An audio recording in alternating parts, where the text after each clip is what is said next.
Okay, in putting together a Math Bowl team, you need to consider your timing as far as when you can practice. It needs to be during non-academic time, so either before school, after school, or lunchtime format.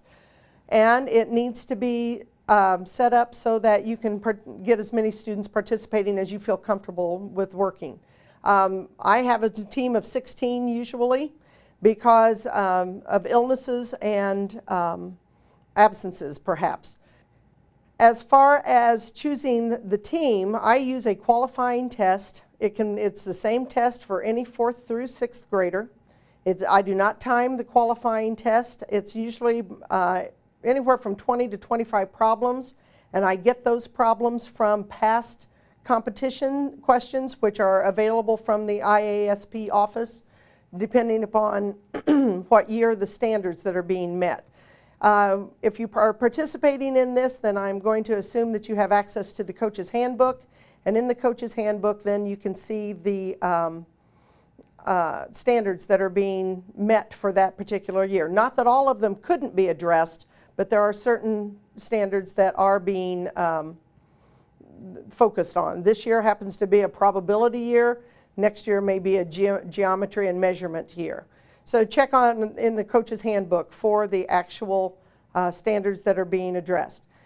The kids then are chosen. We have practices. My practices are during the lunch hour because that's the only time I can get all the kids together. That way they don't miss recess either. It's actually their lunch half hour. So we have what we call a working lunch.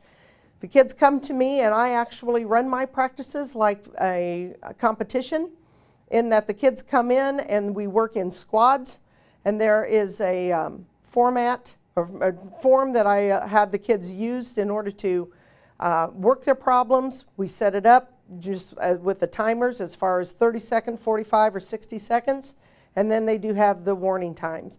I also disqualify any of my practice teams if they talk before I say the word begin, because they've got to learn that they are not to be talking at all with each other. They can start the problem and they can work it individually, but they can't talk amongst themselves until the MC says begin. The kids then go through a practice set of 7 problems, and then that at the end of the 7 questions we have declare ourselves a winner, and we talk about the problems that we missed or the ones that we got right. We talk about multiple ways to solve the problems. We also turn the problems around. Perhaps if it was worded in a different direction, it would be like working backwards on a problem. So the practices then are run, you can do quite a few practices in the 30 minutes. We can run through 2 actual rounds. I meet with the kids twice a week. If you can meet with the kids before school or after school, that's fine too. So we've got a competition of 7 rounds. The kids go up in groups of 3. I work with a team of 16 because at the substitution time, I always want to have a backup person in case of illness on the actual competition date. Then I have the kids that are used to working together. For my own practices, I had let the kids draw popsicle sticks. They are colored. I work with 16 kids, so I have 15 of them come in, they draw sticks, and then we have a wild card stick, and that person gets to choose whichever squad they wish to work with that day. In that,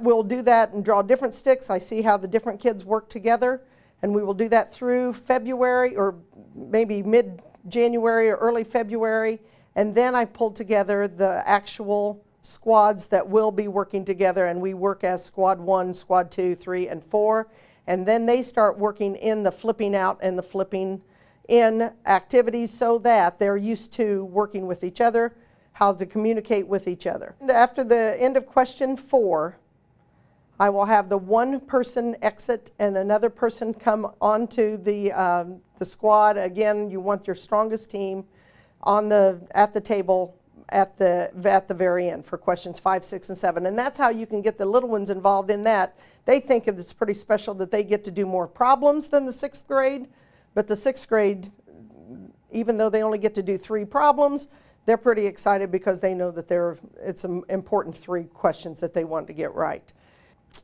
The important thing is to make sure you have an answer on the paper, that the kids get an answer on the paper.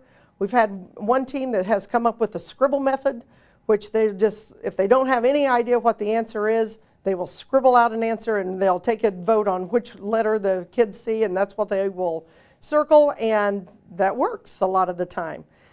When creating a team and developing the qualifying test, I mentioned about using past questions from past competitions. And that's fine, and to do that, it's easy to do because the IASP office will give you those past competition questions. Make sure that you are focusing on the current standards that are being emphasized as you're putting together that qualifying test. Also, and you don't have to use a qualifying test. That's whatever you choose to do in order to get your team. I've been very fortunate that I've usually had anywhere from 50 to 75 students try out for that competition, and oftentimes it's a 4th grade student. I've had an incident where I had a 4th grade student that failed I-STEP actually as a 3rd grader, but they passed the qualifying test. And when I was questioned by the 4th grade teachers, they said, Jan, you know, this child failed I-STEP, but I said, number one, she may be a good guesser, or number two, it gives her an hour of remediation every week during the Math Bowl practices. A good Math Bowl competitor may not necessarily be your strongest math student. A very strong math student oftentimes wants to practice and get it right.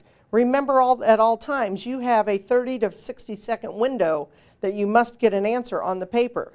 Some of my best Math Bowl competitors have been kids that have, they know the answer. They can't do the work. They don't know how they know the answer. They just know that this is the answer, and they've got a good math mind, but they're not necessarily wanting to be able to put it on paper. All the problems are multiple choice. They're like major story problems, so there are a lot of story problems. It's not just a computation competition. And so you've got some good problems will come out of the competition, but they will be like story problems. So make sure you have those kind of problems on the qualifying test, or that you've got good readers so that you know what that they are aware of what the competition will be. Okay, one of the things that I've really appreciated as far as being a Math Bowl coach is that I have been able to see some students in different lights. A lot of times I will have at least 1 or 2 members of the Math Bowl team, like the little girl that had failed I-STEP that became a team member. Another one I've had a former Math Bowl student that as an adult ended up in jail and everything, but he was talking to, after he got out of jail, he was talking to one of my teaching partners and said one of the highlights of his life was to be on the Math Bowl team in the elementary. So you don't know who you're going to touch or how it's going to, what ramifications the Math Bowl competition will be on people, but you also know that they have been at one point a part of a team, and that team, I try to stress very greatly that it's not up, you're not up there as an individual, you are up there as a squad of 3, and that there will be no finger pointing. I had at one point this one little boy that pointed to his friend like, it's your fault that we didn't get that one right. I will not accept that from any of my team members. We are a team. We go up and out as a team, and that has been a very strong focus of mine and in putting together a Math Bowl competition team.